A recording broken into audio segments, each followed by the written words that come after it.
அகர முதல எழுத்தெல்லாம் ஆதிபகவன் முதற்றே உலகு. ஓம் சுக்லாம்பரதரம் விஷ்ணும் சசிவர்ணம் சதுர்புஜம் பிரசன்னவதனம் தியாயேத் சர்வ விக்னோபசாந்தயே. யா தேவி ஸ்தூயதே நித்யம் விபதைர்வேதபாரகைः சாமே வசத் ஜிஹ்வாக்ரே பிரம்மரூபா சரஸ்வதி. நிதயே சர்வ வித்யானாம் விஷஜே பவரோகிணாம் குரவே சர்வலோகானாம் தட்சிணாமூர்த்தயே நமः. ஸ்ரீ தட்சிணாமூர்த்திசுதேசிகேந்திரம் த்வைபாயனம் சூத்திரகிருதம் முனீந்திரம் ஸ்ரீசங்கரம் பாஷ்யகிருதம் யதீந்திரம் மத்தேசிகஞ்சாபி நமாமி வித்யை. ஓம் சகனா பவது சகனோ புனக்து சக வீர்யம் கரவாவஹை தேஜஸ்வினாவதிதமஸ்து மா வித்விஷாவஹைः. ஓம் சாந்தி சாந்தி சாந்தி. அகர முதல எழுத்தெல்லாம் ஆதிபகவன் முதற்றே உலகு.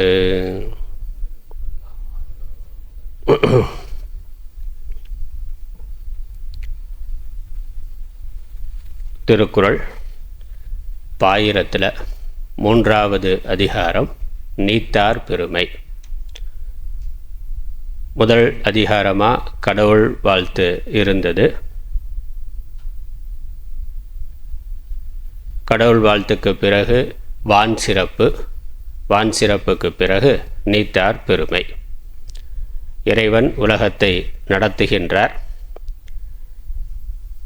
இறைவன் உலகத்தை நடத்துவதற்காக மழை முதலான இயற்கை வளங்களை படைத்திருக்கிறார். அதில் இறைவன் எந்த அளவுக்கு முக்கியமானவரோ அதே அளவு முக்கியமானது இறைவனால் படைக்கப்பட்ட இயற்கை வளங்கள். அதனால் கடவுள் வாழ்த்துக்கு பிறகு வான் சிறப்பு வைக்கப்பட்டது. அதன் பிறகு மக்களுக்கு, உயிர்களுக்கு அறம்பொருள் இன்பம் வீடு என்னும் புருஷார்த்தங்களை எடுத்துச் சொல்வதற்கு இறைவனுடைய வாக்காக இருக்கின்ற சாஸ்திரங்களை எடுத்துச் சொல்லுகின்ற குருமார்கள் முக்கியமானவர்கள்.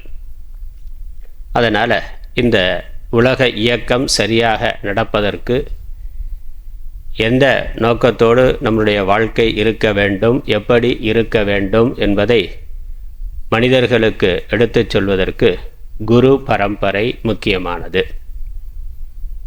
அந்த குரு பரம்பரை துறவு வாழ்க்கை வழியாக வருகின்றது. ஆகவே துறவியர் மேன்மை 3வது அதிகாரமாக சொல்லப்பட்டிருக்கின்றது.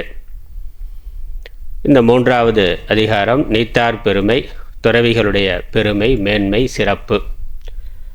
உலகத்தில் இருக்கக்கூடிய எல்லா சிறந்த பொருள்களுள்ளும் சிறப்பானது, மேன்மையானது துறவியினுடைய சிறப்பு தான், பெருமைதான் என்பதை முதல் 3 குறள்களில் திருவள்ளுவர் தெளிவாக எடுத்து கூறியிருக்கின்றார்.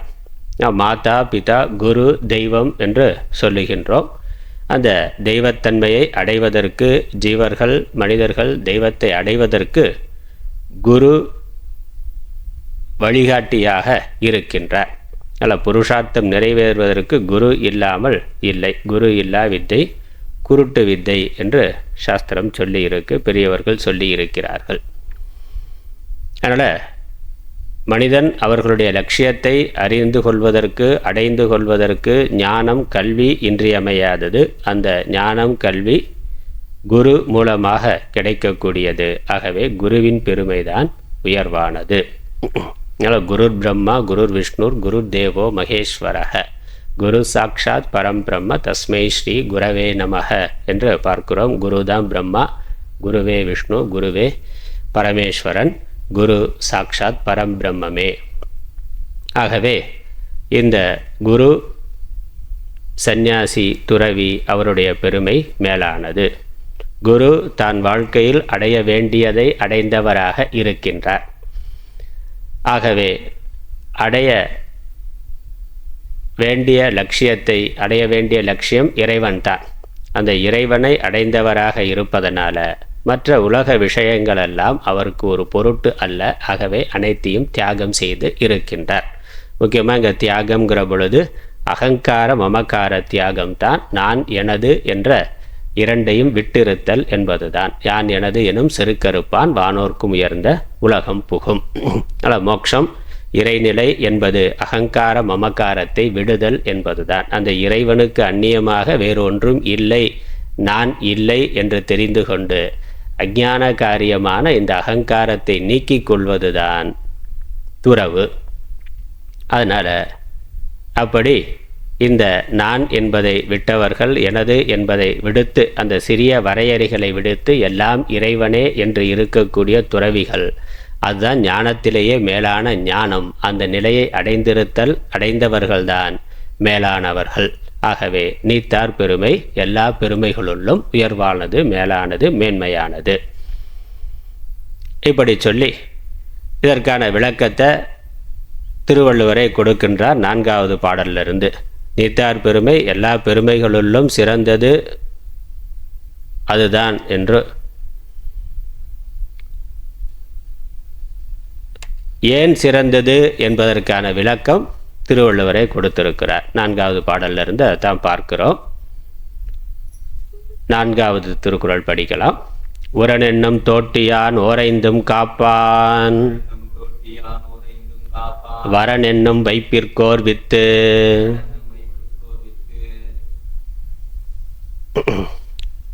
துறவிகள் புலன்களை வென்றவர்களாக இருக்கிறார்கள், உடலையும் மனதையும் வென்றவர்களாக இருக்கின்றார்கள்.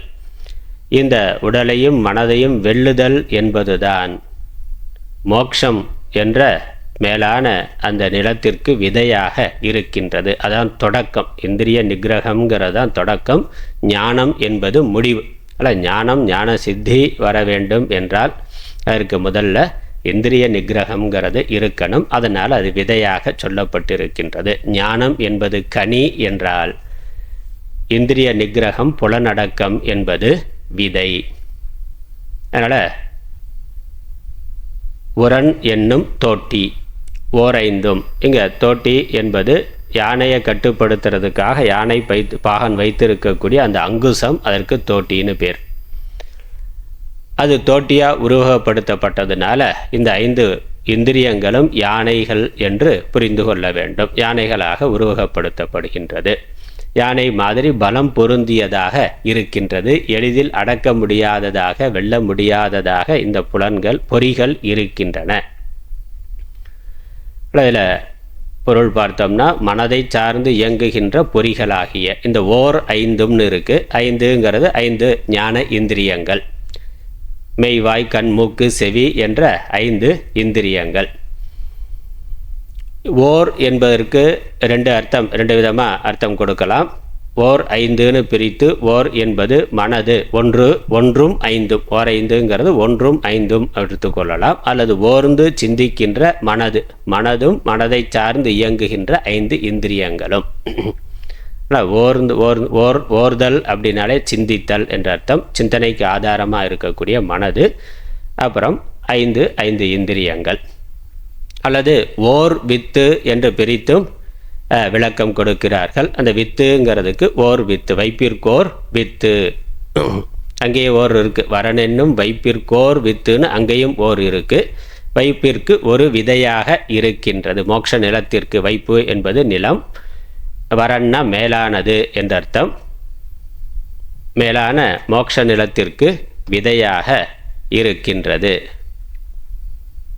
உரன் என்னும் தோட்டி. உரன்னாக்க உறுதி என்ற அர்த்தம். உறுதி என்பது உறுதியான அறிவை இங்கு குறிக்கின்றது. அறிவுனால புலன்களை வெல்ல வேண்டும். அறிவு தான் இங்கு அங்குசம். புலன்கள், இந்த பொறிகள், கண்ணு காது மூக்கு நாக்கு, இந்த ஞான இந்திரியங்கள் கர்ம இந்திரியங்கள், இது யானைகள் மாதிரி இருக்குன்னா இதை அடக்கக்கூடிய கருவி அங்குசம் அறிவு தான். அறிவால் மனதை பொறிகளை கட்டுப்படுத்த வேண்டும். அதான் விஷயம். அதனால் விநாயகர் பார்த்தாக்கா அவர் யானை தலையோடு இருக்கிறார். அவருவே யானை உருவமாக யானை மாதிரி இருக்கிறார். ஆனால் அவருடைய அங்குசத்தை, அந்த யானையை கட்டுப்படுத்தக்கூடிய அந்த அங்குசத்தை கையில் வைத்திருக்கிறார். ஒரு கையில் பாசம் கயிறும், இன்னொரு கையில் அங்குசமும் வைத்திருக்கிறார். இந்த பாசம் கயிறுங்கிறது கட்டக்கூடியது, யானையை வசப்படுத்துறதுக்காக அந்த கட்டி வைக்கக்கூடிய கயிறு இருக்குது, அதை கட்டுப்படுத்துறதுக்கான அங்குசமும் இருக்குது. அதை யார் வச்சிருக்கிறார்னா பிள்ளையார் அவரே கையில் வச்சிருக்கிறார். அப்போ அவருடைய கட்டுப்பாட்டை அவருடைய கையில் வைத்திருக்கிறார், வேற யார் கையிலையும் கொடுக்கல. செல்ஃப் கண்ட்ரோலுங்கிறது அதுதான். செல்ஃப் கண்ட்ரோலுங்கிறது தெய்வத்திடம் இருக்கின்றது. பொறிவாயில் ஐந்தவித்தான்னு இறைவனுக்கு லட்சணம் பார்த்தோம் கடவுள் வாழ்த்தில். இப்போ 5 பொறிகளையும் வென்றவர், தன்னுடைய வசத்தில் வைத்திருக்கக்கூடியவர். அதனுடைய குறியாடாதான் விநாயகர் கையில் அவரை கட்டுப்படுத்துவதற்கான அங்குசத்தை அவரே வைத்திருக்கிறார். இன்னொரு மனிதன் வெளியே இருந்து கட்டுப்படுத்தணும்னு இல்லாமல் சுய கட்டுப்பாட்டில் இருக்கின்றார். அப்படி இருப்பவன் தான் சந்நியாசி. அதனால தான் சுவாமி அப்படின்னு ஒரு பேர் சொல்கிறோம். சுவாமினாக்கா தன்னை வென்றவன், தன்னை அடக்கியவன்கிற பொருள், தன்னை ஆள்பவன் அப்படிங்கிற பொருள் தான் சுவாமி என்பதற்கு. தமிழில் ஆண்டவன் அப்படின்னு சொல்லி ஆண்டவர் அப்படிங்கிறது கூட சொல்கிறோம். தன்னை ஆள்பவன் எவனோ அவன் ஆண்டவன். இன்னொரு வார்த்தை ஆண்டிங்கிற வார்த்தை. அதனால் இந்த ஞானம்ங்கிற அங்குசத்தினால கண்காது மூக்கு நாக்கு தோள்ங்கிற இந்திரியங்களை பொறிகளை யார் வென்று இருக்கிறானோ அந்த வெல்லுதல் அது மோட்சத்திற்கு விதையாக இருக்கின்றது. அப்போ துறவிகள் சந்நியாசிகள் புலன்களை வென்றவர்களாக, பொறிகளை வென்றவர்களாக, விஷயத்தின் பக்கம் அதனுடைய இஷ்டத்துக்கு போக விடாதவர்களாக தன் வசத்தில் வைத்திருக்கிறார்கள். உலகத்தினுடைய முன்னாடியே பார்த்தோம், இருமை வகை தெரிந்துனா உலகம் இருமை தன்மை உடையது. இன்பம் என்று தேடிப்போனால் அதற்கு பின்னாடியே துன்பம் வரும், ரெண்டும் பிரிக்க முடியாது. இப்போ உலகத்திலிருந்து எனக்கு துன்பம் வேண்டாம்னா இன்பத்திலிருந்தும் நாம் விலகி இருக்க வேண்டும்.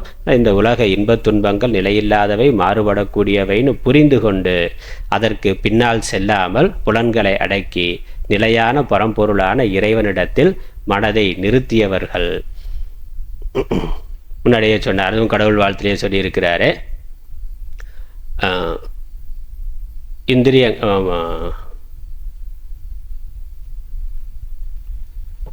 தாளை வணங்கா தலை இறைவனுடைய திருவடிகளை வணங்காத தலை இருந்து பிரயோஜனம் இல்லை, பயன் இல்லைன்னு சொல்லியிருக்கிறார். அப்போ தன்னுடைய இந்திரியங்கள் எல்லாம் இறைவனை நோக்கி திருப்பியவர்கள்.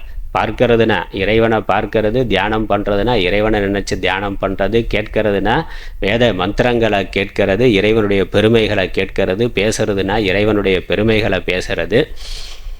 மற்ற ஸ்பர்ஷம் முதலான சுகங்கள் கூட இறைவனுக்கு, இறைவனுடைய விக்கிரகத்துக்கு அலங்காரம் பண்ணி அந்த சுகத்தை அனுபவித்தல் என்று பஞ்ச இந்திரியங்களையும் இறைவனிடம் நிறுத்தியவர்கள், உலக விஷயங்களிலிருந்து விலக்கியவர்கள். அதுதான் துறவிகளுடைய பெருமை. அந்த புலனடக்கம் பக்தியினுடைய தொடக்கம்.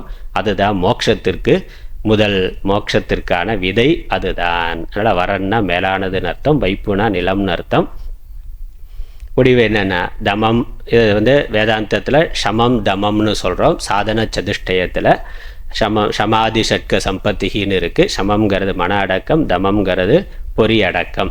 இந்த ரெண்டும் உடையவன் முக்தி அடைவதற்கு தகுதி உடையவன் என்பது கருத்து.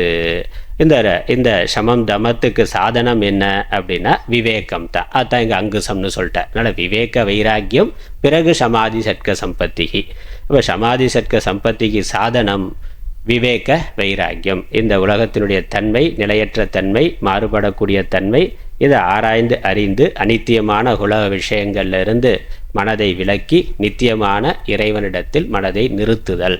சார்புணர்ந்து சார்புகட ஒழுகின் மற்றளித்து சார்தரும் சார்தரா நோய் என்று பின்னாடி சொல்கிறார். அதனால் விவேக வைராக்கியத்தினால சமதமம், புலனடக்கம், பொறியடக்கம் உடையவர்கள், மன அடக்கம், பொறியடக்கம் உடையவர்கள், அது துறவிகளுடைய பெருமை. அதான் மற்ற ஏன்னா இயற்கையாக விஷயங்களுக்கு பின்னாடி போகிறது இயல்பான ஒன்று. இது எதிர்நீச்சல் போடுற மாதிரி. நதி பெரு வெள்ளம் போகுதுன்னா அதோட நீச்சல் அடிச்சுட்டு போகிறது எளிதானது. ஆனால் அதற்கு எதிராக நீச்சல் அடித்து இந்த கரையிலேருந்து அந்த கரை கடந்து போகணும்னா எதிராக நீச்சல் அடிக்கணும். இப்படி பிறவியாகிய பெருங்கடலை கடப்பதற்காக அதன் போக்குல போகாமல் அதற்கு எதிராக புலன்வழி செல்லாமல் இருக்கிறதுங்கிறது பெரிய சாதனை. பின்னாடி செயற்கரிய செயல்னு அடுத்து சொல்ல போகிறார் அடுத்த குறளில். அதற்கு முன்னாடி ஐந்தவித்தான் ஆற்றல் அதை சொல்கிறார். இந்த புலன்களை அடக்குதலுடைய பெருமை என்ன, அதனுடைய சக்தி என்ன என்பதை காட்டுகின்றார். ஏன் துறவிகள் மேன்மையானவர்கள், துறவு மேன்மையானது, சிறப்பு வாய்ந்தது, எல்லா சிறப்புகளிலும் சிறப்பு வாய்ந்ததுன்னா அவர்கள் புலன்களை வென்றிருத்தல் என்பதுதான். அதனால் 5வது குறள் ஐந்தவித்தான் படிக்கலாம். ஐந்தவித்தான் ஆற்றல் அகல் விசும்புளார் கோமான் இந்திரனே சாளுங்கரி. ஐந்தவித்தான், இந்த 5 பொறிகளை அவித்தல் என்றால் வெல்லுதல், அடக்குதல், கட்டுப்படுத்துதல். 5 என்பது 5 ஞான இந்திரியங்கள்.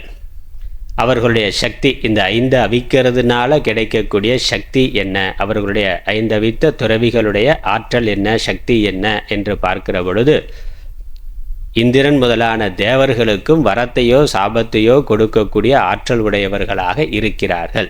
இவர்கள் சாமானிய மனிதராக பிறந்திருந்தாலும், இந்த மனித லோகத்தில் பிறந்திருந்தாலும், அவர்களுடைய தப சக்தியினால் புலன்களை வென்றவர்களாக இருக்கிறார்கள். அதனால் பெரும் ஆற்றல் உடையவர்களாக யோக சாதனைகளால் பெரும் சக்தி உடையவர்களாக இருக்கிறார்கள். அந்த சக்தி எப்படிப்பட்டதுன்னா தேவேந்திரனுக்கும் சாபம் கொடுக்கிற அளவுக்கு வலிமை உடையதாக இருக்கிறார்கள். சாபமோ வரமோ ரெண்டுமே அந்த சாப அனுக்கிரக சக்திங்கிறது இருக்குது. மற்ற மனிதர்களுக்கு மட்டுமல்ல, தனக்கு மேலாக இருக்கக்கூடிய இயற்கையாகவே பலவிதமான ஆற்றல்களை உடைய தேவர்களுக்கும் கூட வரம் சாபம் கொடுக்கக்கூடிய வலிமை இந்த யோக சாதனைகளால் கிடைக்கக்கூடியது. துறவிகள் யோக சாதனை உடையவர்களாக இருக்கிறார்கள். 5 பொறிகளையும் வென்ற துறவியினது சாப அனுக்கிரக வலிமைக்கு அகன்ற தேவலோகத்தில், அகல் விசும்பு அப்படின்னா அகன்ற தேவலோகத்தில் உள்ள தேவர்களுக்கு அரசனான இந்திரன், கோமான் அரசன், தலைவன் யார்? இந்திரன். இந்திரனே அதற்கு சிறந்த சான்றுனா, இங்கே இந்திரன் சிறந்த சான்றுனா, இந்திரன் சாபம் பெற்ற வரலாறு நமக்கு புராண கதைகள்ல இருந்து தெரியும். அகல்யா, கௌதம முனிவர் இந்த அகல்யை தவறாக பயன்படுத்தினதுனால கௌதம முனிவர் இந்திரனுக்கே சாபம் கொடுக்கின்றார். பொறிகளை வெல்லாமல் அவன் பொறிவழி சென்றான், அதனால் சாபம் பெற்றான். பொறிகளை வென்ற முனிவர் சாபம் கொடுக்கக்கூடிய வல்லமை உடையவராக இருக்கின்றார். அப்புறம் இன்னொரு உதாரணமும் பார்க்கலாம். இந்த இந்திரனுடைய ஆயுதமாக இருக்கே என்னது? வஜ்ராயுதம். அந்த வஜ்ராயுதம் எங்கேருந்து வந்தது? அதை யார் சப்ளை பண்ணதுன்னா ததீச்சிங்கிற முனிவர் அவருடைய தபசக்தியினால் அவருடைய முதுகெலும்பையே அந்த ஆயுதத்துக்காக கொடுக்குறார். அதனால் இந்திரனுக்கே சப்ளை பண்ணக்கூடிய ஆயுதங்கள் சப்ளை பண்ணக்கூடிய சக்தி யாருக்கு இருக்குன்னா இந்த துறவிகளுக்கு இருக்கின்றது. அப்படி கொடுத்துருக்கிறார். அப்போ அந்த சக்தி, அதனால் சாபம் அது ஒரு வரமாக ஒரு வலிமை அந்த ஆயுதத்தை கொடுத்துருக்கிறார் ததீச்சி முனிவர். இங்கே கௌதம முனிவர் சாபம் கொடுத்திருக்கிறார். அதனால் இந்திரன் சிறந்த சான்றாக இருக்கிறான். எதற்கு? இந்த துறவினுடைய மேன்மைக்கு, துறவினுடைய வலிமைக்கு சான்றாக இருக்கின்றான். விஷயங்களை துறந்து பொறிகளை அடக்குபவருக்கு சாப அனுக்கிரக சக்தி உண்டாகும் என்பது இது ஒரு அவாந்தர பலன்தான். முக்கியமான பலன் அவர்கள் ஞானத்தை அடைதல், மோட்சத்தை அடைதல். அந்த மோட்சத்தை அடையிறதுக்கு புலனடக்கம்ங்கிறது சாதனமாக இருக்குங்கிறத போன பாட்டில் சொன்னார். அதுதான் முக்கியமான நோக்கம். துறவிகளுக்கு இந்த சாபம் கொடுக்கறது, வரம் கொடுக்கறது அதுக்காக துறவி ஆகலை, அதுக்காக அவர்கள் தபஸ் பண்ணலை. அது கூடுதலாக கிடைத்த ஒரு செகண்டரி பிரயோஜனம் தான், பை ப்ராடக்ட் தானே ஒழிய அந்த யோக சக்தி. ஏன்னா எல்லா நம்ம பார்க்குறோம், இது ஒரு பெரிய கேள்வி. அந்த கைவல்ய நவநீதத்தில் சிஷ்யன் கேட்குறான், அந்த காலத்தில் இருந்த முனிவர்களுக்கெல்லாம் துறவிகளுக்கெல்லாம் சாப அனுக்கிரக சக்தி இருந்ததே, இப்போ இருக்க சாமியாருக்கெல்லாம் அது எதுவும் பார்க்கலையே. சிலர் இருக்கிறான், சிலர் அப்படி எதுவும் பார்க்கலையே, இது எப்படி ரெண்டும் ஒன்றாக முடியும்னா, அப்புறம் ஈஸ்வரனும் இந்த குருவும் ஞானியும் ஒன்றுன்னு சொன்னால் ஈஸ்வரனுக்கு இந்த சாப அனுக்கிரக சக்தி இருக்கே, குருவுக்கு அது இல்லையே, ஞானிக்கு அது இல்லையே, என்ன அப்படின்னு கேட்கிற பொழுது அதுக்கு குரு பதில் சொல்கிறார், ஞானத்திற்கான சாதனைங்கிறது வேற, இந்த சித்திகள் என்பது சித்திகளுக்கான சாதனைங்கிறது வேற. யோக சாதனைகளை ஒருவர் முறையாக பண்ணால் அதனுடைய பலனாக சித்திகள்ங்கிறது கிடைக்கும். சித்திங்கிறது சாப அனுக்கிரக வலிமை, அஷ்டமா சித்தி முதலானவைகள். ஞானத்திற்கான சாதனம் ஸ்ரவண மனன நிதித்தியாசனம், ரெண்டுமே தனித்தனியான சாதனை. ஞானம்தான் மோட்சத்தை தரத்தக்கது, சித்திகள் எதுவும் மோட்சத்தை தராது. சொல்லப்போனால் சித்திகள் எல்லாம் மோட்சத்திற்கு தடையாக இருக்கும். அப்படித்தான் பதஞ்சலி யோக சூத்திரத்தில் பதஞ்சலி மகரிஷியை சொல்கிறார். ஆனால் இப்படியெல்லாம் நீ யோக சாதனை பண்ணுற பொழுது இந்த மாதிரியெல்லாம் சித்திகள் வரும், அப்படி வர்றதில் மயங்கிடக்கூடாது, அது நமக்கு லட்சியம் அல்ல என்பதை அங்கே குறிப்பிட்டு சொல்கிறார்.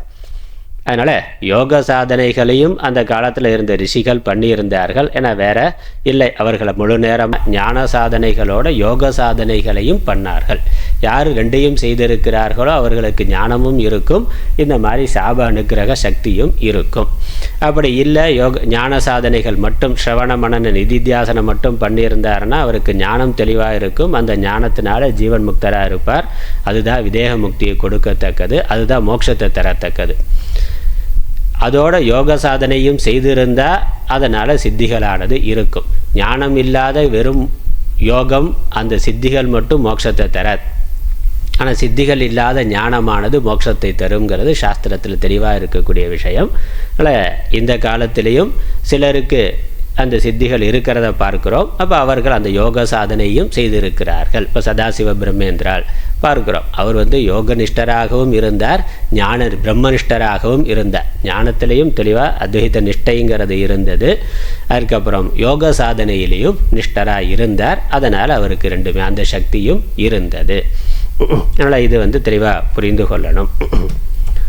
அதனால் சென்ற பாடலில் ஞானத்தினுடைய வலிமை அது மோட்சங்கிறத சொன்னார். இந்த 5வது பாடலில் யோகத்தினால் கிடைக்கக்கூடிய சித்தியை வலிமையை சொல்லியிருக்கின்றார்.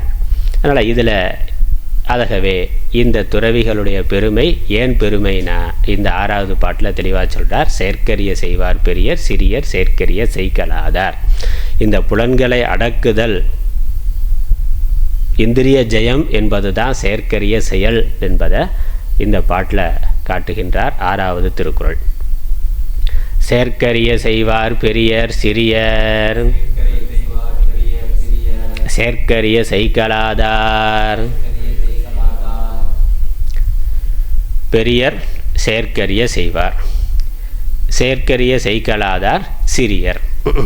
அதனால் பெரியவர் சிறியவர்னா யார் செயற்கரிய செயல்களை செய்திருக்கிறார்களோ அவர்கள் பெரியோர்கள், யாருனால் அதை செய்ய முடியவில்லையோ அவர்கள் சிறியவர்கள். அப்போ தன்னுடைய புத்தி சக்தியினால் மனசக்தியினால் அவர்கள் சாமானியமான ஒரு குழந்தை போல இருக்கிறார்கள். குழந்தைக்கு அது பார்த்ததெல்லாம் வேணும்னு ஆசைப்படும். சின்ன குழந்தை பார்த்தாக்க ரோட்டில் கூப்பிட்டு போனாக்கா பலூன் பார்த்தா பலூன் வேணும், ஐஸ்கிரீம் வேணும்னு அது என்னதான் அம்மா அப்பா பெற்றோர்கள் சொன்னாலும் அது நல்லது இல்லைன்னு சொன்னாலும் அதை சாப்பிடணும்னு அதுக்கு தோணுச்சுனாக்கா அது வேணும்னு அழுது அடம் பிடிக்கின்றது. அதனுடைய விலையை பற்றியோ அதனுடைய தரத்தை பற்றியோ அதற்கு கவலை இல்லை, அதை பற்றி அறிந்து கொள்ளக்கூடிய புத்தி சக்தி அதற்கு இல்லை. அனுபவிக்கணும்னு தோணுன்னா அதுக்கு வேணும், அவ்வளோதான். அப்புறம் அனுபவித்து அதனால் துன்பம் வர்ற பொழுது அது பிறகு புரிந்து கொள்ளும். ஆனால் ஆசைப்பட்டதை அது அடையணுங்கிறதுல தீவிரமாக இருக்குது. அதே மாதிரி உலக விஷயத்தில் இதை தான் மேலானது, இதை அடையணும் அப்படின்னு யார் தீவிரமாக இருக்கிறார்களோ அவர்கள் சிறியவர்கள், அவ்வளோதான். அதனுடைய பின் விளைவுகள் அதனுடைய இன்னொரு பக்கங்கிறது அவர்களுக்கு புரிவது இல்லை. அதனால் வரக்கூடிய கேடு, அதனால் வரக்கூடிய துன்பம் அது உண்மையிலேயே நல்லது இல்லை, அதை விட மேலான நல்லது இருக்குங்கிறது புரியறதில்லை. அதனால் அது வேண்டாம்னாக்கா அதை விட மேலானது இருக்குது வேண்டாம் அப்படிங்கிறதுல சொல்கிறோம். அதனால் பேரின்பம் இருக்கிற பொழுது சிற்றின்பம் எதற்கு அதான் கேள்வி. இறை இன்பம் இருக்கிற பொழுது அல்பமான உலக இன்பம் எதற்கு என்பது தான் துறவிகள் கேட்கிற கேள்வி. அப்போ அதை தெரிந்து கொண்டு இந்த உலக இன்பங்கள் எல்லாம் பொறி வழியாக நாம் அனுபவிக்கக்கூடிய போக விஷயங்கள் எல்லாம் சிற்றின்பம் அல்பமானது, இறை இன்பம் தான் மேலானது என்று புரிந்து கொண்டு அதை அடைவதற்காக கடுமையான முயற்சியை செய்பவர்கள் பெரியவர்கள். அதனால் ஒரு பெரிய பொருள், உயர்ந்த பொருள் அப்படின்னா அதை அடைவதற்கான முயற்சியும் பெரிதாக இருக்கணும். அதனால் எளிதாக கிடைக்காது. இரும்புனாக்கா இரும்பு, இல்லை கத்திரிக்காய்னாக்கா மலிவான விலையில் கிடைக்கும். தங்கம் அப்படின்னாக்கா அதற்கு அதிகமான பொருட்செலவு, அதிகமான சிரமங்கிறது இருக்குது. அதனால் கடினமானதே சிறப்பானதுன்னா ஏன் எது கடினமானதோ அதனுடைய பலன் மிக உயர்வானதாக இருக்கும். நம்ம எதாக இருந்தாலும் ஈஸியாக இருக்கணும், லேசாக இருக்கணும், சிரமம் இல்லாமல் கிடைக்கணும், எதாக இருந்தாலும் இன்ஸ்டண்ட்டாக கிடைக்கணும்னா அதனால் எதாவது கைமேல் பலன் உடனே கிடைக்கணும்னு நினைக்கிறோம். ஆனால் உயர்ந்த விஷயங்கள் எப்பொழுதுமே கைமேல் பலனாக வராது, அது மெதுவாக தான் வரும், படிப்படியாக தான் வரும். அதனால் ஒரு பெரிய மரம்னா அது வளர்ந்து வர்றதுக்கு காலமாகும், ஆனால் அது வளர்ந்த பிறகு அது கொடுக்கக்கூடிய பலனானது மிகப்பெரியது, உயர்ந்தது. அதனால் சிறந்த விஷயங்கள் உயர்வானதாக இருக்கும், அதை அடைவதற்கு கடினமானதாக இருக்கும். ஆகவே அது செயற்கரிய செயல். அதனால் புலன் வழி செல்வது ஈஸியானது, புலன்களை அடக்குதல், புலன்களை கட்டுப்படுத்துதல், புலன்களை வெல்லுதல் கடினமானது. உலகத்தில் கடினமானதுலேயே கடினமானது எதுனா இதுதான். எவரெஸ்ட் சிகரத்தில் ஏறுறதோ இல்லை வேறு கின்னஸ் சாதனைகளை என்னென்னமோ பண்ணுறான், தலையில் நிற்கிறது, என்னெல்லாம் விதவிதமாக பண்ணுகிறார்கள். அதெல்லாம் கடினமானதான அதற்கு ஒரு பயிற்சி தேவை. அந்த பயிற்சி இருந்தால் தான் அது முடியும், இல்லைன்னு சொல்லலை. ஆனால் அதைவிட கடினமானது புலன்களை வெல்லுதல், விஷயங்களுக்கு பின்னாடி போகாமல் இருத்தல். அதனால் அதுதான் செயற்கரிய செயல். ஏன்னா இது பொதுவாக இந்த நீத்தார் பெருமைங்கிற அதிகாரத்தில் இல்லாமல் பொதுவாக வேற எங்கேயாவது சொல்லியிருந்தால் கடினமான செயல். உலக வெற்றி, லௌகிக்க வெற்றிக்காக ஒரு கடுமையான முயற்சி எடுக்கணும், பிஸ்னஸில் வெற்றி பெறணுமோ இல்லை ஒரு சாதனை பண்ணணும்னாக்கா அதுக்கு கடுமையான முயற்சி பண்ணணும். ஒலிம்பிக்கில் மெடல் வாங்கணும் அப்படின்னா அதற்கு கடுமையான பயிற்சி பண்ணுகிறார்கள். அதெல்லாம் சாதனை, உலகியல் சாதனைன்னு நம்ம பார்க்குறோம். மற்ற சாமானிய மனிதர்கள் செய்கிறத விட சிலர் அதிகமான முயற்சி செய்து அதற்காக தன்னுடைய வாழ்க்கையை தியாகம் பண்ணி உணவு முதலான விஷயங்களில் ரொம்ப கட்டுப்பாடாக இருந்து அவன் கின்னஸ் ரெக்கார்டு பண்ணுறான், இல்லை வேர்ல்டு ரெக்கார்டு, ஒலிம்பிக்கில் பதக்கம் வாங்குறான்னா. அப்போ அந்த ஒலிம்பிக்கில் பதக்கம் வாங்கிறதுக்காக அவன் மற்ற எல்லா உலக சுகங்களையும் தியாகம் பண்ணிட்டு மிக கவனமாக அதில் கடுமையாக பயிற்சி பண்ணுறான். ஒரு நாளைக்கு 10 மணி நேரம் 15 மணி நேரம் பயிற்சி பண்ணால் தான் ஒலிம்பிக்கில் சாதனை பண்ண வைக்க முடியும். ஓட்டப்பந்தயமோ இல்லை நீச்சல் போட்டியோ அது ஒரு சில வினாடிகளில் தவற உள்ள ஆள் இருக்கிறான், ஒரு சில வினாடிகளில் வெற்றி பெறான். அதற்கு அவன் 5 வருஷமும் முயற்சி பண்ணியிருக்கிறான். அந்த ஒரு நிமிஷம் நீச்சல் பயிற்சிக்கு, ஒரு நீச்சல் பயிற்சி, அந்த நீச்சல் போகிறதே 100 மீட்டர் எவ்வளவுனாக்க அது போகிறதே 2 நிமிஷத்தில் தான் போகிறான். அந்த 2 நிமிஷம் பயிற்சிக்காக அதில் வெற்றி பெறுவதற்காக 5 வருஷம் உழைச்சிருக்கான். 5 வருஷம் அதையே வாழ்க்கையாக பயிற்சி செய்திருக்கிறான், மற்ற விஷயங்களை தியாகம் பண்ணியிருக்கிறான். அதனால் அது ஒரு செயற்கரிய செயல்தான். ஆனால் அதைவிட செயற்கரிய செயல் இந்த புலன்களை வெல்லுதல் என்பது தான். ஆகவே இதுதான் அதை செய்தவர்கள் தான் பெரியவர்கள். ஆனால் கிடைத்திற்கரிய மனித உடலை எடுத்திருக்கின்ற ஜீவர்களுள் மனம் விரும்பியபடியே பொறிகளை புலன்களின் வழியே செல்லவிடாமல் தடுத்து நிறுத்துகின்ற செய்வதற்கு கடினமான செயலை செய்பவர்கள் பெரியோர் ஆவர். செய்வதற்கு கடினமான பொறிகளை அடக்குதலை செய்ய முடியாமல் பொறி வழி சென்று உலக வாழ்க்கை வாழ்பவர்கள் சிறியோர் ஆவர். ஏன்னா அவர்களுடைய வாழ்க்கைக்கும் விலங்கு வாழ்க்கைக்கும் எந்த வித்தியாசமும் கிடையாது. இதற்கு ஒரு மனிதனாக இருக்கணுங்கிறது இல்லை. ஆடு மாடு விலங்குகள் பறவைகள் அதுவும் அதைத்தான் பண்ணிகிட்ருக்கு. எதை பார்க்கணுமோ அதை சாப்பிட்றது தூங்குறது இதைத்தான் அது செய்து கொண்டு இருக்கின்றது. போகம்தான் வாழ்க்கையினுடைய லட்சியம் அப்படின்னாக்க அதற்கு மனிதனாக இருக்கணுங்கிறது இல்லை. அது மட்டும் இல்லை, அதில் முழுமையான இன்பம் நமக்கு கிடைப்பது இல்லை. இன்பத்தை விட அதிகமான துன்பம் தான் இருக்கின்றது. இன்றைக்கு உலக வாழ்க்கையில் பார்த்தா அதிகமாக துன்பத்தை அனுபவிக்கக்கூடிய ஜீவராசி யாருன்னு பார்த்தா மனிதனாக தான் இருக்கிறான். மற்ற விலங்குகள் கூட அளவான தேவை, அதுக்கு என்ன சாப்பிட்றதுக்கு காலையிலேருந்து சாயந்தரம் வரைக்கும் உணவை தேடுது, அதுக்கு தங்கிறதுக்கு ஒரு இடம் வச்சுருக்கு, ஒரு எளிய வாழ்க்கை, அமைதியாக இருக்குது. நாய் பூனையெல்லாம் பார்த்தா சாப்பிடுது தூங்குது, அவ்வளோதான். பெரிய கஷ்டம் கிடையாது. உணவு எப்படியோ மனிதனுக்கு உயிரினத்துக்கு கிடைத்து விடுகிறது. கடவுள் வச்சிருக்கிறார். எல்லா உயிரினத்துக்கும் கடவுள் உணவு கொடுத்துருக்கிறார். இயற்கையில் அது கிடைக்கின்றது.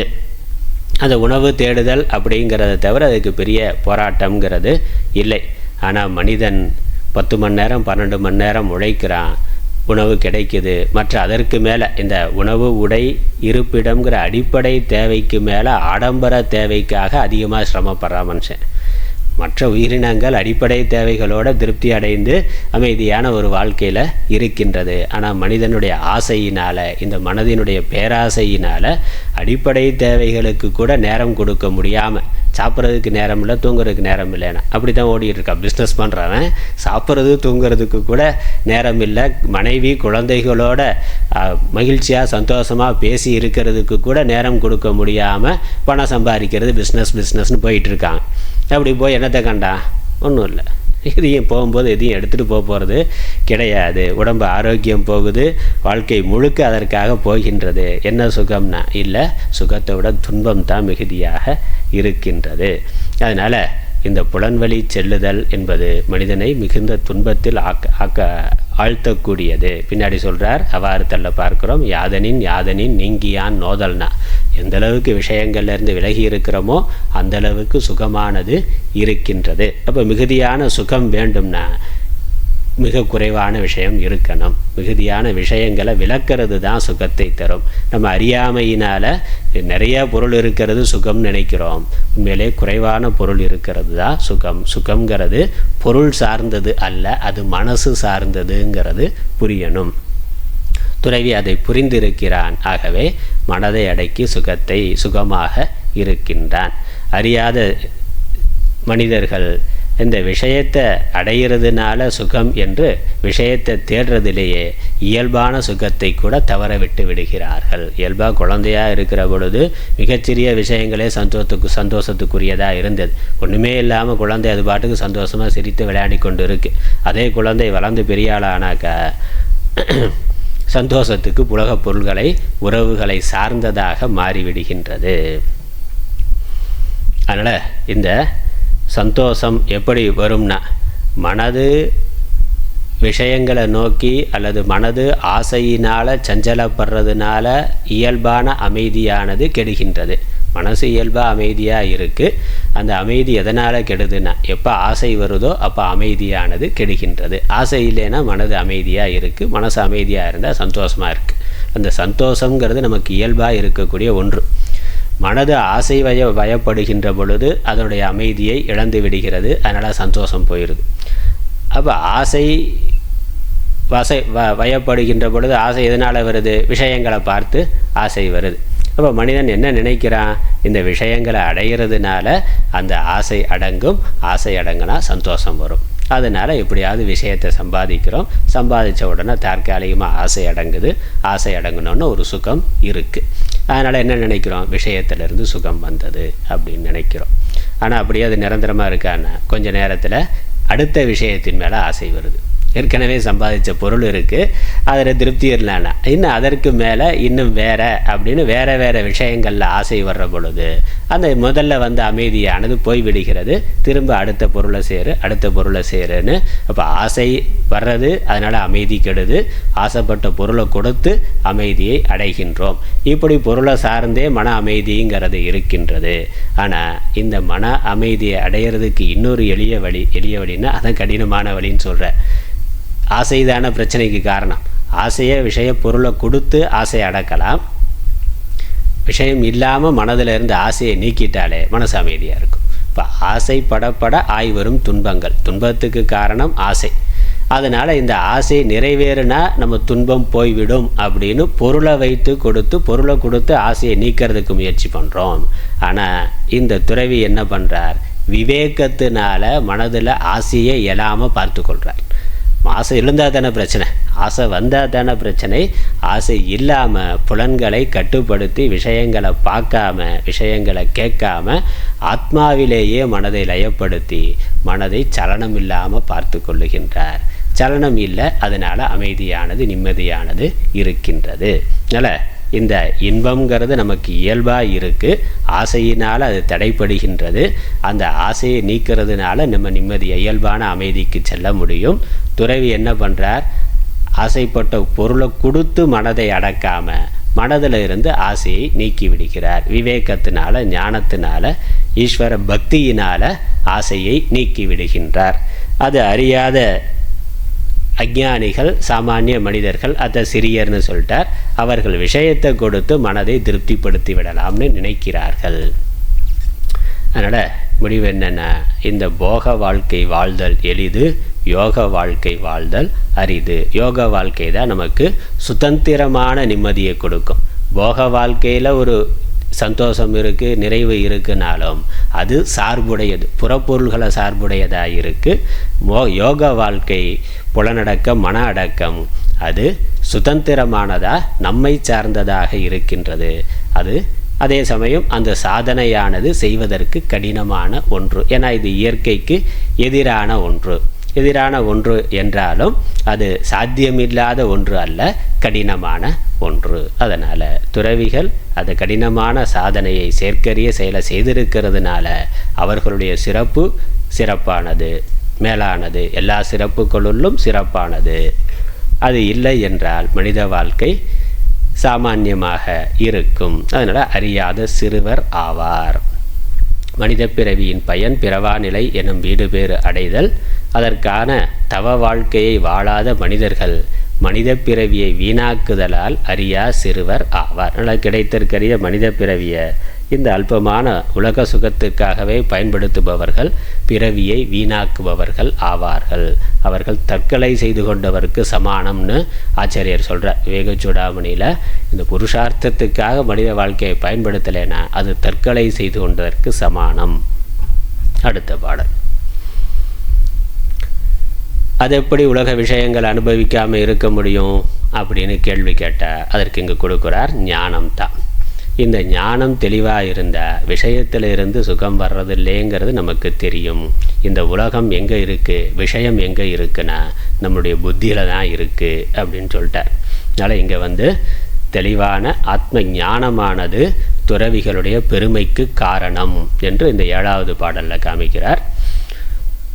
சுவையொளி ஊரோசை நாற்றம் என்றைந்தின் வகை தெரிவான் கட்டே உலகு.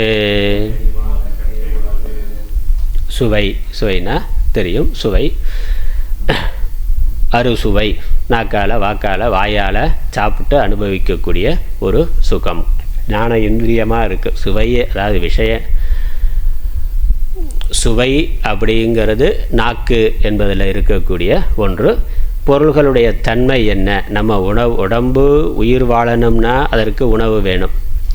எந்த உணவு சாப்பிட தகுந்தது, எது சாப்பிடத்தகாதது என்று தெரிந்து கொள்வதற்கு நாக்கில் சுவை என்ற ஒன்றானது இருக்கின்றது.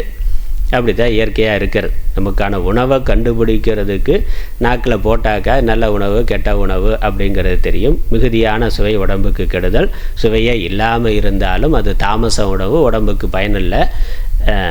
அப்போ இது மிதமான சுவை உடம்புக்கு நல்லது. அப்போ எது உடம்புக்கு நல்லதோ அதை தேர்ந்தெடுத்து கொள்வதற்காக சுவைங்கிறத நாக்கில் பகவான் கொடுத்துருக்கிறார். அதே மாதிரி ஒளி காட்சி விஷயங்களை பார்க்கிறது.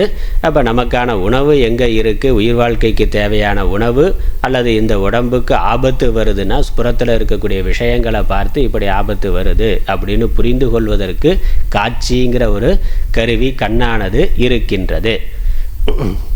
அப்புறம் ஊறு ஸ்பர்ஷம் என்பது அதுவும் அதே மாதிரி தான். ஒரு பக்கம் இது ஞான இந்திரியம் விஷயங்களை உலகத்தோடு தொடர்பு கொள்வதற்கான சாதனமாக இருக்குது, விஷயங்களை பற்றிய அறிவை பெறுவதற்கு சாதனமாக இருக்குது. அதனால் சென்ஸ் ஆர்கன்ஸ்ன்னு சொல்கிறோம். அதே மாதிரி ஓசை சப்தங்கிறது பல சப்தத்தை கேட்டு தெரிந்து கொள்ளுகிறோம். அந்த சப்தத்தில் சில இனிமையான சப்தங்கள் இருக்குது, சில சப்தங்கள் ஆபத்தான சப்தம் இருக்குது. ஒரு மான்னா அது எங்கேயோ காட்டில் உணவு தின்று கொண்டு இருக்கிறது, உணவு தேடிக்கொண்டு இருக்குது. திடீர்னு ஒரு புலியோட சிங்கத்தோட உருமல் சப்தம் கேட்டாக்கா அப்போ என்னது, அந்த சப்தத்தை கேட்டு நம்ம உயிருக்கு ஒரு ஆபத்து வருகின்றதுன்னு புரிந்து கொண்டு அதை தன்னை பாதுகாத்து கொள்ள ஓடுகிறது. அப்போ இந்த ஞான இந்திரியத்தோட பிரயோஜனம் என்னது? புறத்தில் இருக்கக்கூடிய தன் உயிர் வாழ்வதற்கு தேவையான உணவை தேடி கண்டுபிடிக்கிறது, உயிர் வாழ்க்கைக்கு விரோதமான ஆபத்தை கண்டறிதல். இதெல்லாம் நமக்கு ஆபத்துன்னு சப்தத்தினாலேயோ காட்சியினாலோ அல்லது சுவையினாலோ இல்லை ஊறு ஸ்பர்ஷத்தினாலேயோ அல்லது வாசனையினாலேயோ நம்ம தெரிந்து கொண்டு இந்த உடலை காப்பாற்றுறது, உயிர் வாழ்க்கையை காப்பாற்றுறது. இதான் ஞான இந்திரியத்தோட வேலை. ஒன்று உயிர் வாழ்வதற்கு தேவையான உணவை கண்டுபிடிச்சு எடுத்துக்கொள்ள. நாய் அப்படித்தானே, அதோட வாசனைன்னா நாயோ எறும்போ பூனையோ எப்படி பார்க்குது? அது என்ன டிவியில் விளம்பரம் பார்த்தா போய் பொருள் வாங்குது? ஒன்றும் இல்லையே. அப்போ அது வாசனையினால் அது அதற்கான உணவை தேடி கண்டுபிடிக்குது. அப்போ உயிர் வாழ்வதற்கு தேவையான உணவை கண்டுபிடிக்கிறதுக்கு இந்த ஞான இந்திரியங்கள் தேவை. அப்புறம் தனக்கு வரக்கூடிய ஆபத்தை அறிந்து அதிலிருந்து தன்னை பாதுகாத்து கொள்வதற்கு ஞான இந்திரியம் சாதனமாக இருக்குது. இதுதான் அதனுடைய இயல்பான பிரயோஜனம். ஆனால் அதற்கு மேலே அது ஞான இந்திரியம் சுக சாதனமாகவும் இருக்குது. அதை அனுபவிக்கிற பொழுது, சாப்பிட்ற பொழுது, சாப்பாட்டை அனுபவிக்கிற பொழுது அதிலிருந்து நமக்கு ஒரு சுகமும் கிடைக்கின்றது. அதனால் என்னென்னா வெரைட்டியாக பண்ணி சாப்பிட்றோம். அதனால் விதமாக சாப்பாடுனாக்கா அந்த சுவை இன்பம் அப்படின்னா அது உடம்புக்கு நல்லதுங்கிறத விட நாக்குக்கு நல்லா இருக்குன்னா உடம்புக்கு கெடுதல். உடம்புக்கு நல்லதுக்காக தான் சுவையை கண்டுபிடிக்கிறதுக்கு நாக்கை கொடுத்துருக்கிறார் பகவான். ஆனால் உடம்புக்கு நல்லதை விட நாக்குக்கு சுவையாக இருக்குது. குர்குரேனா லேஸு மற்ற ஜங்க் ஃபுட்ஸ்லாம் என்னது நாக்குக்கு சுவையாக இருக்குது, செயற்கை சுவை உடைய பொருட்கள் எல்லாம் நாக்குக்கு சுவையாக இருக்குன்னு சாப்பிட்றான். அப்போ என்னது, அங்கே இன்பங்கிறது மேலானதாக ஆகின்றது. அப்போ இந்திரியங்கள் ஞான இந்திரியங்கள் சுக சாதனமாகவும் இருக்குது. ஞான சாதனமாக மட்டும் இல்லாமல் சுக சாதனமாகவும் இருக்கின்றது. அதுதான் நமக்கு ஆபத்தாக இருக்குது. வெறும் ஞான இந்திரியத்தை ஞான இந்திரியமாக மட்டும் பயன்படுத்தினா பிரச்சனை இல்லை. சுக சாதனமாக அதிலிருந்து கிடைக்கக்கூடிய சுகத்துக்கு அதிக முக்கியத்துவம் கொடுக்கிற பொழுது அது நம்மளுடைய எதிரியாக ஆபத்தாக ஆகிவிடுகின்றது. அதனால் இந்த உலகங்கிறது என்ன, உலகத்தில் அனுபவிக்கிறதுக்கு விஷயம் இருக்கே, என்ன விஷயம் இருக்குது அப்படின்னு பார்த்தாக்க, இந்த நம்ம உடம்புல 5 இந்திரியம் இருக்குது, அனுபவிக்கிறதுக்கு 5 விஷயம் இருக்குது. இதற்கு மேலே என்ன இருக்குது? ஒன்றும் இல்லை. எவ்வளவுதான் கோடி கோடியாக பணம் சம்பாதிச்சாலும் இதற்கு மேலே அனுபவிக்க முடியாது. இந்த 5 விஷயங்களுக்கு மேலே நம்ம இதையும் அனுபவிக்க முடியாது. ஆனால் இந்த 5 விஷயங்கள் எங்கேருந்து வந்தது என்று பார்த்தா அது பஞ்சபூத காரியமாக இருக்கின்றது. உலகம் பஞ்சபூதங்களால் ஆனது. அந்த பஞ்சபூதங்கள்லேருந்து 5 விஷயங்கள் தோன்றின. அந்த 5 விஷயங்களை அனுபவிக்கிறதுக்காக நம்ம உடம்புல 5 இந்திரியங்கள் இருக்கின்றன. இந்த பஞ்சபூதங்கள் எங்கேருந்து வந்தது, இதனுடைய மூலம் என்ன அப்படின்னு ஆராய்ந்து பார்த்தோம்னா தான் விவேகம். அதனால் இந்த தத்துவ விஷயங்களை ஆராய்ச்சி பண்ணுறது. நான் யார், இந்த உடம்பு என்ன, உடம்புல இந்த இந்திரியங்கள்லாம் இருக்கே, இது உலகத்தை நோக்கியே இழுத்துட்டு போகுது, இதற்கு பின்னாடி நான் அவசியம் போய்த்தான் ஆகணுமா, இது ஏன் போகணும், அப்படி இந்த உலக விஷயம், உலகங்கிறது எப்படி வந்தது, இந்த உடம்புங்கிறது எப்படி வந்தது, இதில் இந்த பொறிகள், இந்த இந்திரியங்கள் எப்படி வந்தது, இதனுடைய மூலம் என்ன என்று ஆராய்கிறது தத்துவ ஆராய்ச்சி. அப்படி ஆராய்ந்து பார்க்கிற பொழுது இந்த உடம்பு உலகம் இரண்டுமே பஞ்சபூதங்களால் ஆனது. பஞ்சபூதங்கள் என்னது, அது எப்படி வந்ததுன்னா அது ஒன்றிலிருந்து ஒன்று வந்தது. அதனால் அதற்கு மூலம் என்னன்னு போகிற பொழுது மூலமாக ஒன்று இருக்கின்றது. பிரகிருத்திங்கிற ஒரு தத்துவமானது இருக்குது. அந்த பிரகிருத்திக்கும் ஆதாரமாக புருஷன்கிற தத்துவம், பிரம்ம தத்துவமானது இருக்கின்றது. அதனால் உலகம், நம்மளுடைய உடல் 5 பூதங்களால் ஆனது. 5 பூதங்களுக்கும் ஆதாரமாக ஒரு பரம்பொருள் இருக்கின்றது. அந்த பரம்பொருளே அதனுடைய சக்தியினால் 5 பூதங்களாகவும் பிறகு உலகமாகவும் உடலாகவும் இருக்கின்றது. அதனால் இதுக்கெல்லாம் மூலம் என்ன, இப்படி இந்த விஷயங்களை அனுபவித்து கொண்டே வாழ்க்கை போகுதே, இதற்கு ஒரு முடிவு இருக்கா அப்படின்னு கேட்டால் இந்த விஷயங்களை அனுபவிக்கிறதுக்கு முடிவு இல்லை. ஆனால் விஷயத்தினுடைய மூலம் என்ன என்று தேடி போனால் ஒரே மூலம்தான்.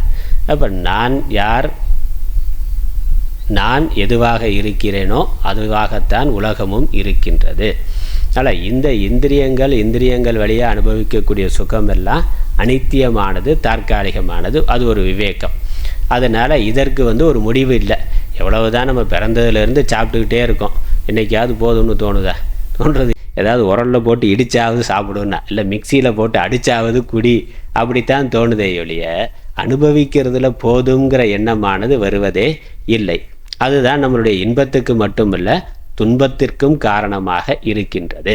அப்போ இந்த ஞான இந்திரியங்கள் ஞான சாதனமாக இருக்குது, இன்னொரு விதத்தில் சுக சாதனமாக இருக்குது, அதுக்கப்புறம் துக்க சாதனமும் அதுவாகத்தான் இருக்குது. நமக்கு துக்கம் வர்ற வழியும் அதுவாகத்தான் இருக்குது. ஏன்னா சுகத்தை தேடி போனால் சுகத்துக்கு பின்னாடியே துக்கம் இருக்குது, அதையும் சேர்த்து தான் அனுபவிக்கணும். அதனால் நம்முடைய துன்பங்களுக்கு காரணம் என்னன்னு பார்த்தா எந்த இந்திரியங்கள் வழியாக சுகத்தை அனுபவித்தோமோ அதே இந்திரியங்கள் வழியாகத்தான் துக்கமும் வருகின்றது. எனக்கு துக்கம் வேண்டாம்னாக்கா இந்திரியங்களின் பின்னாடி போகாமல் நான் நிற்கணும். அப்புறம் ஏன் நான் இந்திரியங்களுக்கு பின்னாடி போகணும், அதனால் எனக்கு என்ன நன்மை கிடைக்கின்றது, இந்த இந்திரியங்கள் இந்த விஷயங்கள் என்னவாக இருக்கிறதுன்னு பார்த்தா இது ஒரே ஒரு பொருள், பரம்பொருள், அதுதான் இருக்குது. இங்கே அனுபவிப்பவனும் அனுபவிக்கப்படுவதும் வேறு வேறாக இல்லை, ரெண்டும் ஒன்று தான். நாம் கனவு காண்கிறோம், கனவு உலகத்தை பார்க்கிறோம், கேட்கிறோம், அனுபவிக்கிறோம். உண்மையிலேயே கனவு உலகம் நமக்கு வேற இருக்கான்னா இல்லை, நான் தான், இந்த மனசு தான் கனவு உலகமாக விரிந்திருக்கின்றது. அதே மாதிரி இங்கே இந்த ஜீவன், இந்த உடம்புன்னு ஒன்று இருக்குது. இந்த உடம்புக்கு மூலம் எதுன்னு பார்த்தா ஒரு ஆத்மா, ஆதாரம், ஒரு இறைவன், ஒரு பரம்பொருள் தத்துவம் இருக்குது. அதுவே உலகமாகவும் இருக்கின்றது. அதனால் நான் வேறு, இந்த உலகம் வேறு என்றும் நான் அனுபவிப்பவன் உலகம் அனுபவிக்கப்படும் பொருள் என்று வேறாக இருக்கிறது நினைக்கிறது அறியாமை தவிர வேறொன்றும் இல்லை. அதான் முடிவு. அதனால் அது உயர்ந்த தத்துவ விஷயம். ரொம்ப சுருக்கமாக ரொம்ப சாதாரணமாக சொல்லிட்டார் திருவள்ளுவர். ஆனால் முழு வேதாந்தமும் அதற்குள்ளே இருக்குது. அனுபவிப்பவன் அனுபவிக்கப்படுவதுங்கிற பேதம் என்பது பொய்யானது, வாஸ்தவமாக இல்லை. இருக்குன்னு நினைக்கிறது நம்ம புத்தி தான்.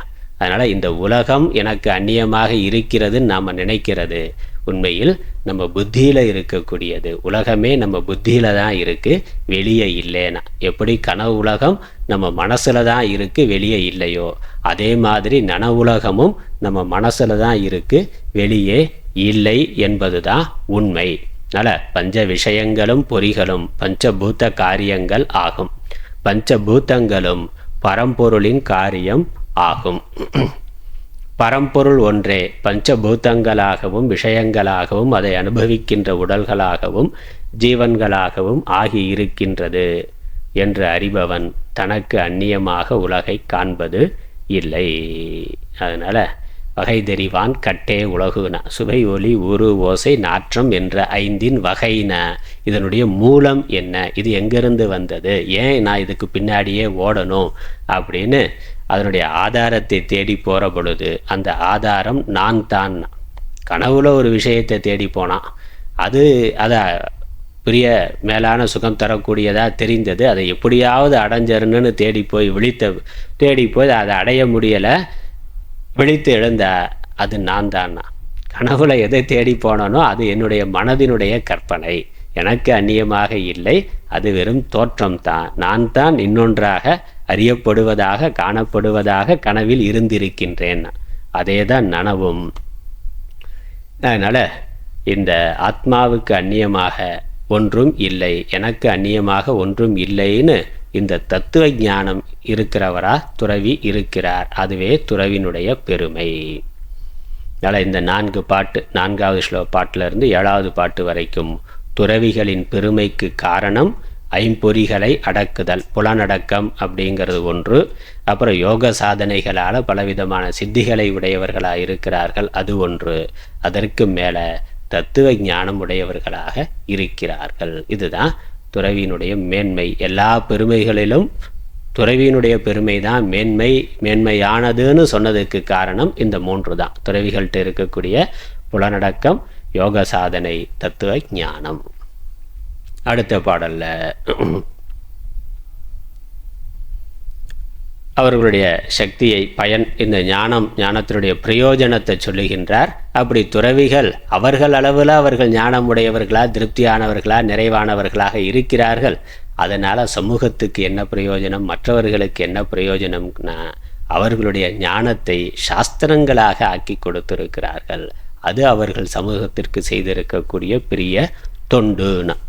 அதனால் ஒரு மனிதன் இருக்கிறான், குடும்பமாக இருக்கிறான், உழைச்சி சம்பாரித்து மனைவி மக்கள் குழந்தைகளை காப்பாற்றி கொண்டு இருக்கிறான், அல்லது தொழில் பண்ணுறான்னா அதனால சமூகத்துக்கு பிரயோஜனம் இருக்குது. இதெல்லாம் வேண்டாம்னு எல்லாத்தையும் விட்டுட்டு அவன் சாமியாராக போயிட்டான்னா அவனால் சமூகத்துக்கு என்ன பிரயோஜனம் கேள்வி வருது. அப்போ மற்ற சமூகத்திலேருந்து வாங்குகிறான், திரும்ப கொடுக்கறது இல்லை, பிக்ஷை எடுக்கிறான், சாப்பிட்றான்னா அப்போ அவனால் சமூகத்துக்கு என்ன நன்மை, சாமியார்கள்லாம் தண்டச்சோறுனா அப்படி நினைக்கிறார்கள்.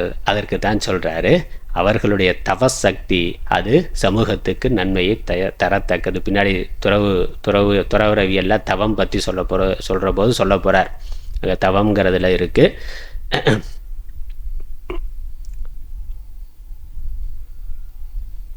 இலர் பலராகிய காரணம் நோற்பார் சிலர் நோலார் பலர்.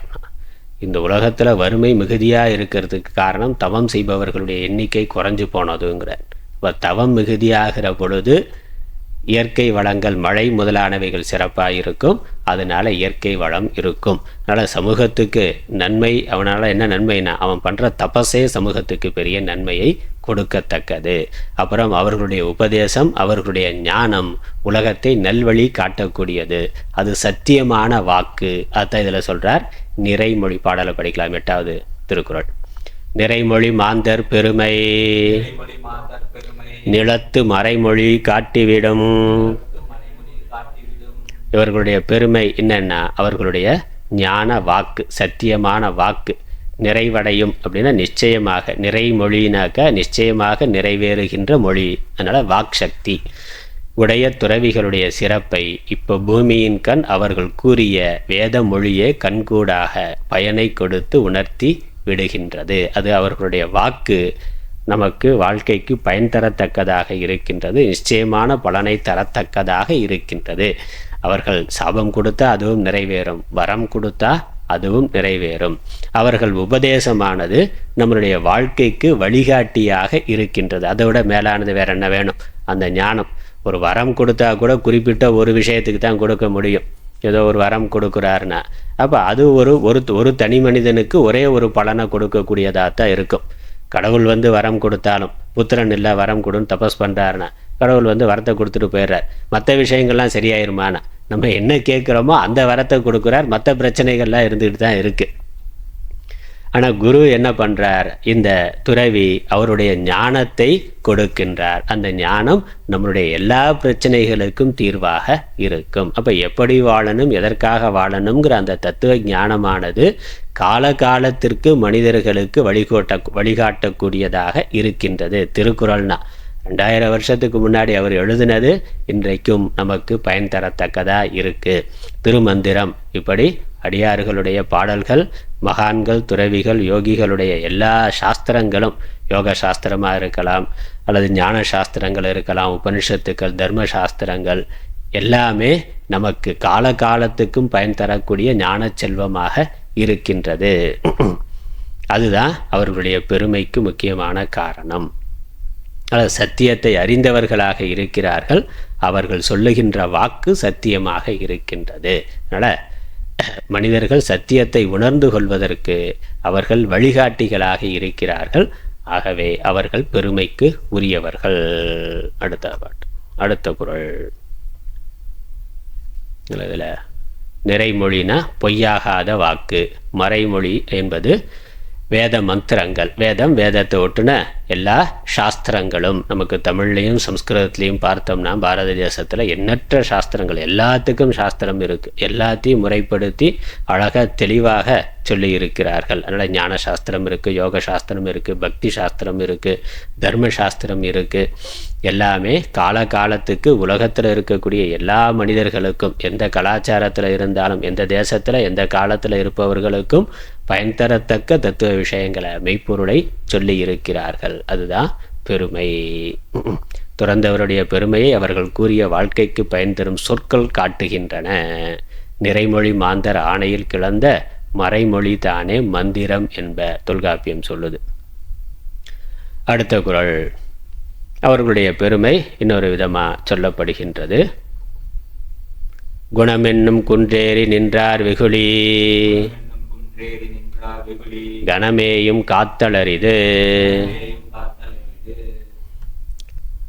அவர்களுடைய சொற்கள் மட்டுமல்ல, அவர்களுடைய சங்கல்பமும் கூட பயன் தரத்தக்கது, கெடுதலை கூட செய்யத்தக்கது. அதனால் சாபமும் கொடுக்க முடியும், வரமும் கொடுக்க முடியும்னா அவர் வாயை திறந்து சொல்லணுங்கிறதில்ல, மனதில் நினச்சா கூட போதும்னா, அல்லது மிக குறைவான வார்த்தைகளை அவர் பேசினாலும், மிக குறைவான உணர்ச்சிகளை வெளிப்படுத்தினாலும் கண்டிப்பாக அது அதற்கான பலனை கொடுத்தே தீரும் என்பது இந்த குறளோட கருத்து.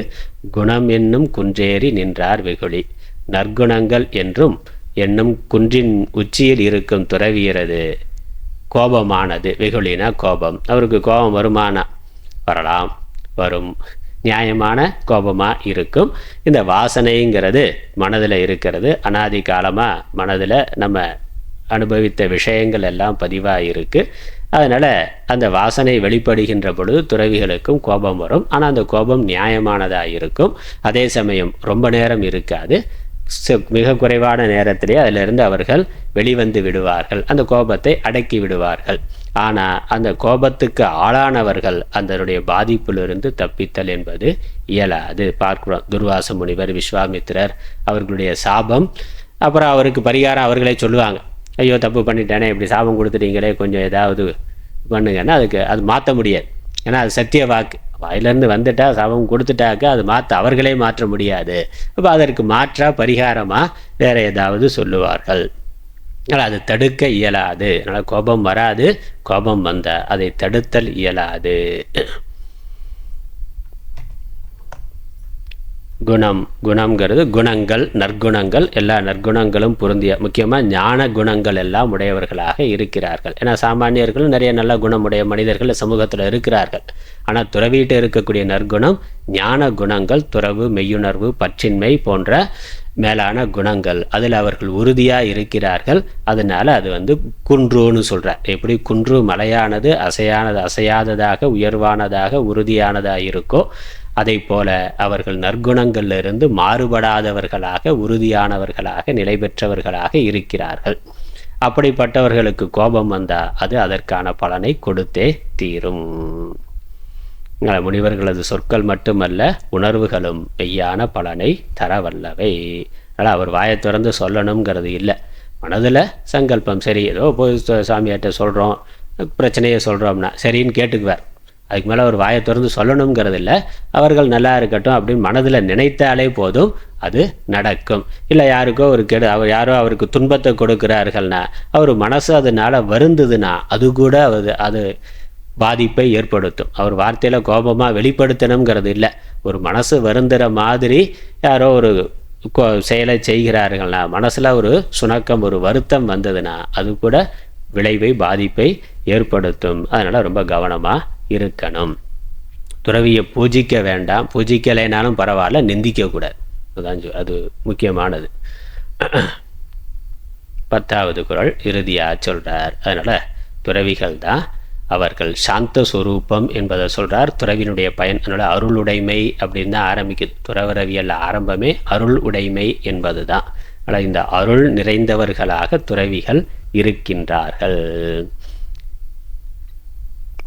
அந்தணர் என்போர் அறவோர் மற்ற உயிர்க்கும் செந்தன்மை பூண்டொழுகலான். எல்லா உயிர்களிடத்தும் சிறந்த குளிர்ந்த அருளை உடையவர்களாக இருத்தலை விரதமாக கொண்டு வாழ்வதால் துறவரத்தை மேற்கொண்டவர்கள் துறவரத்தவர்கள் அந்தணர் எனப்படுவார். அதனால் அந்தணர் பொதுவாக ஒரு ஜாத்திய குறிப்பதாக பயன்படுத்தி கொண்டிருக்கிறோம். அது மட்டும் இல்லை, அதுவும் ஒரு பொருள். வேதம் அந்த பிராமணர் பிராமண ஜாத்திய அந்தணருங்கிற வார்த்தையில் பயன்படுத்துகிறோம். அந்தணர் என்பதற்கு பல பொருள் இருக்குது. வேதாந்தம், அந்த வேதத்தை படிக்கிறதுனால, வேதாந்தத்தை படித்தவர்கள்னால அந்தணருங்கிற ஒரு பொருள். பிராமணருங்கிற பொருளே பிரம்மங்கிறது வேதத்துக்கு ஒரு பெயர். வேதத்துக்கு இன்னொரு வார்த்தை பிரம்மம் அப்படிங்கிறது. அந்த பிரம்மத்தை அறிந்தவர்கள், அப்படி வேதத்தை படிக்கிறதுனால பிராமணர்கள்னு பேர். அதே மாதிரி அதில் இருக்கக்கூடிய வேதாந்த பகுதியை படிக்கிறதுனாலையும் அவர்களுக்கு அந்தணர்னு பேர். இன்னொரு பொருள் அந்தம் அப்படிங்கிற வார்த்தைக்கு, அந்தணருங்கிற வார்த்தைக்கு அப்படின்னாலே அழகு அப்படின்னு அர்த்தம். அப்புறம் தன்மை அப்படின்னா தட்பம், குளிர்ச்சி என்ற அர்த்தம். தட்ப வெப்பநிலை சொல்கிறோமே, அப்போ தட்பம்னா குளிர்ச்சின்னு அர்த்தம். இப்போ அழகிய தட்பத்தை உடையவர்கள் அந்தணர்கள் அப்படின்னா குளிர்ந்த அருளை உடையவர்கள், கருணையே வடிவானவர்கள் என்ற அர்த்தம். அந்தனுடைய சொற்பொருள் பார்த்தா அம்னா கூட்டல் தன். அம்குனா அழகிய, தன்கிறது தன்மை. தன்மைனா குளிர்ந்த தன்மை அப்படின்னு அர்த்தம். தன்மைனாலே குளிர்ச்சின்னு அர்த்தம். தட்பம்னா குளிர்ச்சி, தன்மைனாலே குளிர்ச்சி அப்படின்னு அர்த்தம். அப்போ அழகிய தட்பத்தை உடையவர். அதனால் அந்தணர்னு சாதுக்களுக்கு பேருனா, துறவிகளுக்கு அந்தணர்னு பேர். அந்த பேர் துறவிகளுக்கே பொருந்தக்கூடிய பெயர்னு இங்கே சொல்லுகின்றார். அப்போ துறவிகளுடைய மகிமை இன்னொன்று. அவர்கள் வரம் கொடுப்பாங்க, சாபம் கொடுப்பாங்க, ஞானம் உடையவர்கள், அதெல்லாம் இருக்கட்டும். அதற்கு மேலே எல்லா உயிர்களிடத்திலும் சமமான அன்புடையவர்கள். அந்த அன்பு தான் உலகத்தை நடத்தக்கூடியது. அன்பின் வழியது உயிர்நிலைனா. அப்போ எந்த விதமான பிரதிபலனையும் எதிர்பார்க்காம உலகத்தில் இருக்கக்கூடிய எல்லா உயிர்களும் இன்பமாக இருக்கணும்னு உண்மையான அன்பு கொண்டவர்கள் துறவிகள். அதனால் துறவிகள் மேன்மையானவர்கள், துறவு வாழ்க்கை மேன்மையானது. எல்லோரும் இன்புற்றிருக்க நினைப்பதுவே அல்லாமல் வேறொன்றறியேன் பராபரமேன யார் சொல்ல முடியும்? துறவி தான் சொல்ல முடியும். அதனால் யான் பெற்ற இன்பம் பெருக இவ்வையகம், லோகா சமஸ்தா சுகினோ பவந்து. இப்போ இந்த மாதிரி பிரார்த்தனைகள் யார் சொல்லியிருக்கிறார்கள்? மகான்கள், ரிஷிகள், யோகிகள் சொல்லியிருக்கிறார்கள். நான் மட்டும் வாழணும், என்னுடைய குடும்பம் மட்டும் வாழணும், இல்லை என்னுடைய ஜாதி மட்டும் வாழணும், என்னுடைய மதம் மட்டும் வாழணும், என்னுடைய நாடு மட்டும் நல்லா இருந்தால் போதும்னு நினைக்கக்கூடியவர்கள் அல்ல. அதில் ஒரு வரையறை இருக்குது. ஏன்னா அந்த குடும்பம், பொறுப்பு அப்படின்னு இருக்கிற பொழுது துறவிகள் எல்லாவற்றையும் துறந்தவர்கள், எல்லாவற்றையும் சமமாக பார்ப்பவர்கள், எல்லோருமே இறைவனுடைய குழந்தைகள்னு பார்க்கக்கூடியவர்கள், அல்லது ஆத்ம ஞானத்தினால எல்லாமே நான் என்று பார்க்கக்கூடியவர்கள். அதனால் உலகத்தில் எதிலையும் பேத புத்திங்கிறது பார்க்க முடியாது. வித்யா வினய சம்பன்னே பிராமணே கவிஹஸ்தினி பகவத்கீதையில் சொல்கிறாரே, பண்டிதாக சமதர்ஷினகனா. அதனால் யானை வேதம் படித்த பிராமணர், அப்புறம் யானை, குதிரை, நாயை சமைச்சு சாப்பிடக்கூடிய புலையன், இது எல்லாவற்றுள்ளும் இறைவன் இருக்கிறான் என்று சமமாக கருதக்கூடியவர்கள் அந்தணர்கள், துறவிகள், ஞானிகள். அது பெருமை. அதனால் உலகத்திற்கே கருணை உடையவர்கள். வாடிய பயிரை கண்டபோதெல்லாம் வாடினேன்னா. அப்போ அந்த மனசு யாருக்கு இருக்கும்? துறவிகளுக்கு இருக்கும். அதனால் எல்லா உயிர்களுக்கும் அபயம்னா, எல்லா உயிர்களுக்கும் அபயத்தை கொடுத்தவர்கள் யார்? எந்த உயிரை பார்த்தும் பயப்படாதவர்கள், எந்த உயிருக்கும் பயத்தை கொடுக்காதவர்கள். ரெண்டுமே. அவருக்கு யாரை பார்த்தும் பயம் இல்லை, யாரையும் பயமுறுத்துறதும் இல்லை, யாரையும் பயமுறுத்துறதும் இல்லை. அது துறவிகளுடைய பெருமை. அதனால் அந்தணர், அந்தத்தை அணவுபவர், வேதாந்தத்தை பொருளென்று மேற்கொண்டு பார்ப்பார் அப்படின்னு நச்சினார்க்கினியர் அந்த உரையாசிரியர், தமிழாசிரியர் அதற்கு விளக்கம் கொடுக்கிறார். அப்போ வேதாந்தத்தை அறிந்தவர் அப்படின்னா பரம்பொருள் தத்துவத்தை, பிரம்ம தத்துவத்தை அறிந்தவர்.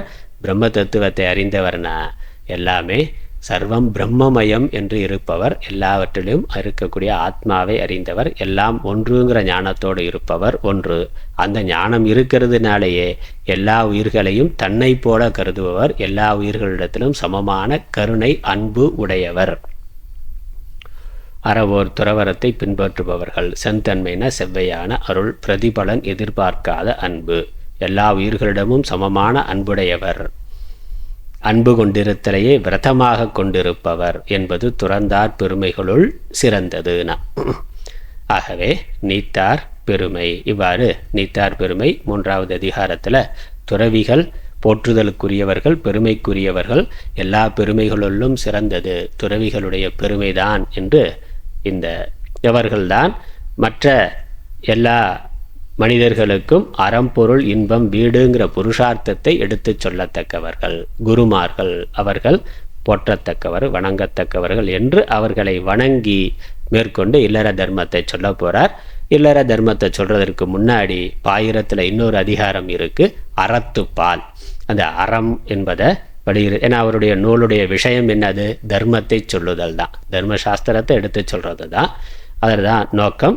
அந்த தர்மத்தை சொல்றதற்கு முன்னாடி தர்மத்தை படைத்தவரா இறைவன் இருக்கிறார், தர்மம் நடக்கிறதுக்கு சகாயமா இயற்கை வளம் இருக்கு, அப்புறம் அந்த தர்மத்தை எடுத்து சொல்பவர்களாக துறவிகள் இருக்கிறார்கள். அதனால் இவர்களெல்லாம் வணங்கிட்டு இவர்களுடைய பெருமையை சொல்லிட்டு அடுத்ததாக தர்மத்தை சொல்லுகின்றார். அதை அடுத்த வகுப்பில் பார்க்கலாம்.